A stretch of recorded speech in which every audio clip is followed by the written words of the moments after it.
Friends, Radhe Radhe. कैसे हैं आप सभी? आशा करती हूँ सभी अच्छे होंगे। Friends, good morning, very very good morning. सुबह सुबह का टाइम है, मैं भी बिल्कुल ठीक हूँ। और अभी लगभग बज रहे हैं सुबह के 6। लास्ट वीडियो मेरा जहाँ से एंड हुआ था, शाम के समय की मैं कथा सुन रही थी जीवित पुत्र का व्रत की, तो वहीं से मैंने वीडियो एंड कर दिया था। उसी से आगे का ब्लॉग है, मतलब अगली सुबह का ब्लॉग है, यानी कि पारण था 26 तारीख में। 24 से व्रत स्टार्ट था, 24 को नहाए खाए था, 25 को फास्ट था और 26 को हम लोग का जितिया व्रत का पारण था। सुबह उठकर सबसे पहले फ्रेंड्स मैंने नहा लिया था। और जिस दिन मेरी व्रत पूजा होती है, कोई स्पेशल दिन होता है, तो मैं सबसे पहले उठकर नहाती हूँ। नहाने के बाद ही किचन में आती हूँ। तो यहाँ पर क्योंकि पूजा पाठ का भोग का खाना बनना होता है, व्रत खोलने का खाना बनना होता है, तो नहा धोकर ही किया जाता है। तो ऐसा नहीं है कि मैं व्रत वाले दिन भी बिना नहाए धोए फटाफट घुस गई और कर दिया। नहीं, सुबह सुबह सबसे पहले मैं उठी, ब्रश किया, गर्म पानी कर दिया था हस्बैंड ने। नहा धोकर तैयार होकर उसके बाद मैं किचन में एंटर हुई हूँ। तभी आकर इधर मैं फटाफट से पारण का खाना बना रही हूँ। तो आज मैं बना रही हूँ खाने में जो दाल होती है, हरी मूंग की दाल, उसके पकोड़े हैं चाय के साथ नाश्ते के लिए भी, और इसी की मैं सब्जी भी बना रही हूँ। तो छोटी सी रेसिपी है ये, जब दाल सब्जी सब खाने का मन भर जाए और खूब चटपटा सा नहीं, व्रत के बाद खाने का मन करता है खूब यम्मी सा, तो जैसे खूब स्पाइसी चटपटा सा, तो कुछ अलग सा, तो इस तरीके की सब्जी आप बिल्कुल बना सकते हैं। तो मैंने सबसे पहले मंगोड़े बनाए, यानी पकोड़े, और फ्राई किए। उसी तेल को कम कर उसी में मैंने ग्रेवी पीस के रखी थी, टमाटर अदरक लहसुन वगैरह की, वो ग्रेवी डाल दी तेज़पत्ता जीरे के साथ, और उसमें मैंने बेसिक मसाले डाल दिए और फ्राई कर दिया। अच्छे से फ्राई हो गया तो मैंने इसमें छोटा सा पनीर था थोड़ा बहुत मेरे पास, वो डाल दिया, और इसमें मैंने जो पकोड़े फ्राई करके रखे थे वो डाल दी। सब्जी मेरी एक तरफ हो रही है तैयार फ्रेंड्स, और एक तरफ मैंने फिर चावल भी रख दिए थे, और मैं चाय भी बना ली हूँ और आ गई हूँ घर के मंदिर में। अभी लगभग 7 बज रहे हैं। तो सुबह सुबह ये पूजा ना मैं पहले ही कर ली होती, लेकिन वही होता है ना कि ये कुछ नियम होते हैं, मतलब जैसे कि बड़ी बड़ी त्यौहार पूजा जो होती है ना, ये बिना किसी बड़े बुजुर्ग के साथ नहीं हो पाती। अकेले मुश्किल हो जाता है, सिंपल सी बात, अकेले नहीं हो पाता है। लगता है इसके बाद क्या करूं क्या नहीं करूं। और ये मैं पूजा इसीलिए लेट से थोड़ा सा करी कि घर में मेरी सासू माँ सवेरे भी पितरों को दिया जाता है, किया जाता है थोड़ा बहुत, वो कर लें और वो पहले पूजा कंप्लीट कर लें, फिर पीछे से मैं करूँगी। तो मेरे ने अभी 7 के आसपास में पूजा शुरू करी थी अपनी, और सवेरे अभी 8 बज गए थे। और इस समय पे हस्बैंड ने घर में ससुराल में फ़ोन किया था, तो वहाँ भी पूजा मेरी सासू माँ वगैरह लगे हुए हैं, तो जल्दी जल्दी वो कर लेंगे। तो इस सुबह की पूजा मेरी एकदम सिंपल होती है। वही जीवतिया जो होता है वो अपने शिवलिंग पर भगवान भोलेनाथ पर देखिए मैंने चढ़ा दिया। शिव जी की जैसे मैं पूजा करती हूँ नॉर्मल, वैसे पूजा कर दिया है उनका मैंने। और यहाँ पर ये प्लेट देख रहे हैं, इसमें मैंने ऑरेंज सिंदूर, सरसों का तेल, पोहा, और इसमें मैंने रखा है तुलसी पत्ता। क्योंकि आज हमारा पारण, तो हम लोग पारण कैसे करते हैं, डायरेक्ट खाना डायरेक्ट चाय हम लोग नहीं लेते हैं। उससे पहले इस तरीके से देखिए गाय के दूध की चाय होनी चाहिए, और उस चाय में हम लोग कच्चा पोहा डालते हैं, कच्चा पोहा और तुलसी का दल डालते हैं उसमें, इससे हम व्रत खोलते हैं। तो ये मैंने तैयार कर लिया है चाय के साथ, और पूजा वगैरह मेरी हो गई। सूर्य देवता को मैं जल वगैरह दे आई हूँ, और उसके बाद आने के बाद यहाँ पर मैंने बेदू को भी देखिए ले आई हूँ, क्योंकि बेदू ही व्रत को संपन्न कराएगी। संतान के लिए होता है और संतान से ही संपन्न होता है। तो यहाँ पर बेदू को भी ले आई हूँ मैं, इसकी भी ज़रूरत लगेगी मुझे। यहाँ पर सबसे पहले मैंने जो है देखिए जितिया की पूजा करी। सुबह सुबह में जितिया चढ़ा दी जाती। कई लोगों में ब्लॉग में देख रही हूँ ना, कई लोगों के ब्लॉग में मैं देख रही हूँ जितिया व्रत वाले दिन ही वो लोग सब चढ़ा देते हैं। तो सबका अपना अपना रीति रिवाज होता है।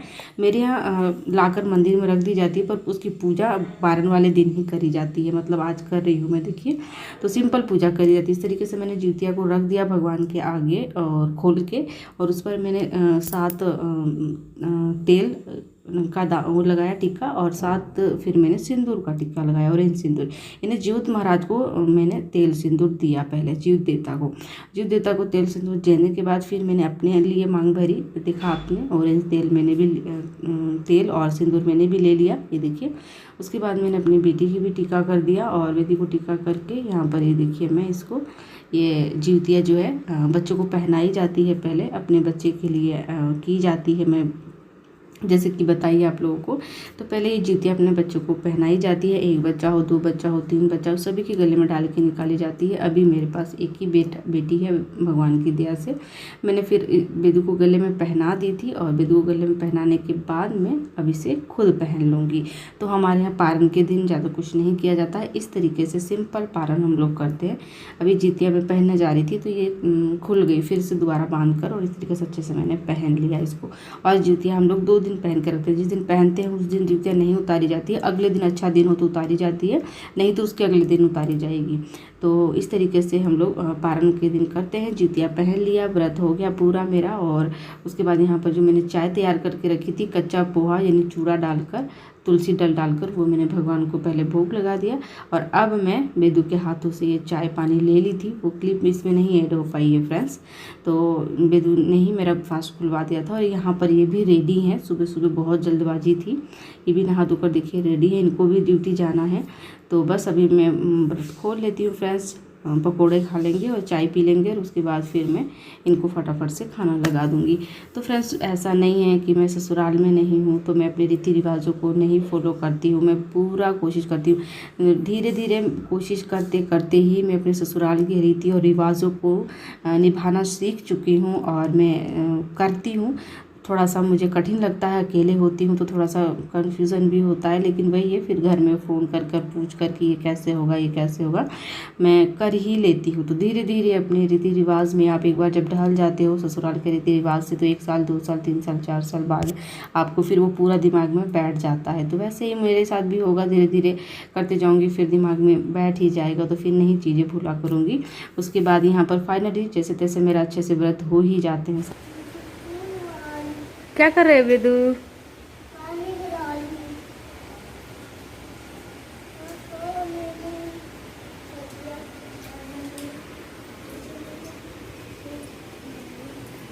रात भर से बारिश हो रही है, रात भर। कल शाम को 3:30 बजे से शुरू हुई, पूरी रात, और हवा के साथ था तो सारा धान गिर गया।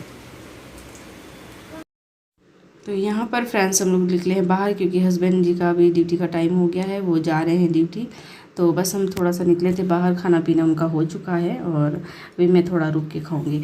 तो यहाँ पर मैंने अभी चाय का वगैरह का नाश्ता ले लिया था और इनको फटाफट दे दिया था खाना। अभी जा रहे हैं तो हम लोग निकले हैं बाहर क्योंकि बेदू ज़रूर निकलती है, हस्बैंड जब ऑफिस जाते हैं, इसके पापा ड्यूटी, तो ये ज़रूर निकलती है। इसके पीछे पीछे मुझे भी निकलना पड़ता। तो ये देखिए ये शूज़ वगैरह पहन रहे हैं। इन्होंने रेनकोट इसलिए पहना हुआ है क्योंकि मैंने अभी पहले ही बताया आप लोगों को, बहुत तगड़ी बारिश है, बहुत तगड़ी है देखिए।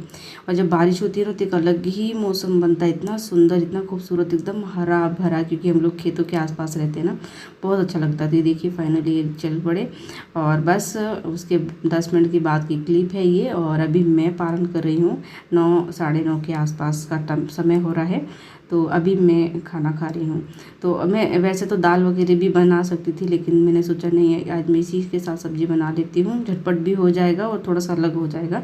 तो वैसे दाल के पकोड़े हैं तो सुबह है और मैंने फटाफट खाना खा लिया था। खाना खाने के बाद थोड़ा सा मैंने आराम किया फ्रेंड्स। और अभी 2 दिन के बाद शरीर में जो है खाने पीने का मतलब अन्न पहुंचा है, तो अभी तो मेरे अंदर एनर्जी है। लेकिन एनर्जी थी तभी मैंने फटाफट सारे काम निपटा लिए थे, क्योंकि मॉर्निंग की सारी साफ़ सफाई अभी बाकी थी, ये किसके भरोसे छोड़नी थी।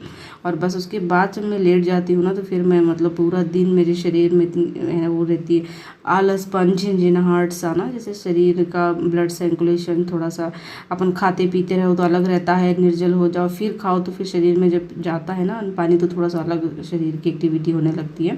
1-2 दिन में फिर वो ठीक हो जाता है। तो मैंने कहा नहीं, मैं लेटूंगी नहीं, अब मैं पहले अपनी किचन साफ़ कर रही थी क्योंकि सारा ही मैसी पड़ा था गंदा, और मेरे को बिल्कुल बर्दाश्त नहीं होता है गंदा, और फिर पानी का भी पंगा पड़ता है। तो मैंने कहा चलो पहले किचन साफ़ कर लें, अपनी अपना काम निपटा लें, फिर पूरा दिन आराम ही करना है। फटाफट मैंने फ्रेंड्स सारे बर्तन खाली कर के सारे बर्तन साफ़ कर दिए, सिंक साफ़ कर दी, और उसके बाद पूरा स्लैब साफ़ कर और गैस चूल्हा भी मैं साफ़ कर दूँगी। और फ्रेंड्स मैं ना अप्रेम बहुत कम पहनती हूँ। मैं जब जैसे नया ड्रेस पहना हो, मैंने नया सूट वगैरह, तो तब मैं अप्रेम पहनती हूँ, वरना डेली वेयर के कपड़ों में आप लोग देखोगे मैं अप्रेम नहीं पहनती, क्योंकि मुझे मतलब अजीब सा लगता है। मतलब ऐसा लगता है कि अभी ठीक है, नहाना ही तो है, कपड़े धोने ही तो है, लेकिन अभी इधर मैं नहा धोकर पूजा वगैरह भी कर ली हूँ और अच्छा सा ड्रेस पहना हुआ है मैंने, तो मैंने कहा अब अप्रैल पहन के तभी किचन के काम करो, वरना होता है ना कि अपने शरीर पर आगे की तरफ पर तो ज़रूर छींटे हो ही लग ही जाते हैं, मेरे तो लग जाते हैं। तो फ्रेंड्स किचन साफ़ सुथरा कर करो और मैंने आटा भर दिया था, आटा का पैकेट रखा हो तो वो भी भर कर मैं आ गई हूँ। और अभी मैं ये आगे वाले रूम की क्लीनिंग कर दूँगी और उसके बाद मैं पीछे वाले रूम में आ गई हूँ तो इसकी भी क्लीनिंग कर दूँगी। और झाड़ू वगैरह तो सुबह ही मेरी हो गई थी, बस सामान बस जितना भी पूरा घर जैसे फैला होता है ना, तो बस ये व्यवस्थित कर दूँगी सारी चीज़ें। कपड़ों का फैलाना मेरे घर में बहुत होता है फ्रेंड्स, पता नहीं क्यों। तो सब समेट लेते हैं और सब समेटने के बाद फिर कर लेंगे अपना पोछा। तो कुछ इस तरीके से अपने पारन वाले दिन मेरा दिन था, पूरा अच्छे से मैनेज हो गया। तो सारी चीज़ें आप एक चीज़ को लक्ष्य बनाकर दिमाग में रख के चलो ना कि इतना काम इतने समय में इस तरीके से मुझे निपटाना है, तो वो हो ही जाता है। और सुबह की साफ़ सफाई घर की तो बहुत ज़्यादा ज़रूरी है, कोई काम हो नहीं हो घर में साफ़ सफाई तो चाहिए ही चाहिए। तो बस वही है, मैं खाने के बाद लग गई थी और फाइनली मेरा सुबह 10 बजते बजते सारा काम निपट गया था। हाँ, एक चीज़ और मैं आप सभी से कहना चाहूँगी फ्रेंड्स, अर्ली मॉर्निंग सुबह उठने के हम औरतों के लिए अनगिनत फ़ायदे हैं, मतलब गिन भी नहीं सकते हम, इतने फ़ायदे हैं हम लोग के लिए। मैं नॉर्मल 6 बजे उठती हूँ तो मेरा 11 साढ़े 11 12 बजे काम फिनिश होता है घर में, और आज मैं 5 बजे उठ गई थी तो मेरा 10 बजते बजते सारा A to Z पूजा पाठ नहाना खाना साफ़ सफाई सब हो गया था। तो अच्छा लगा। और चलिए अब पोछा कर देते हैं और मिलते हैं इस तरीके के अच्छे से ब्लॉग के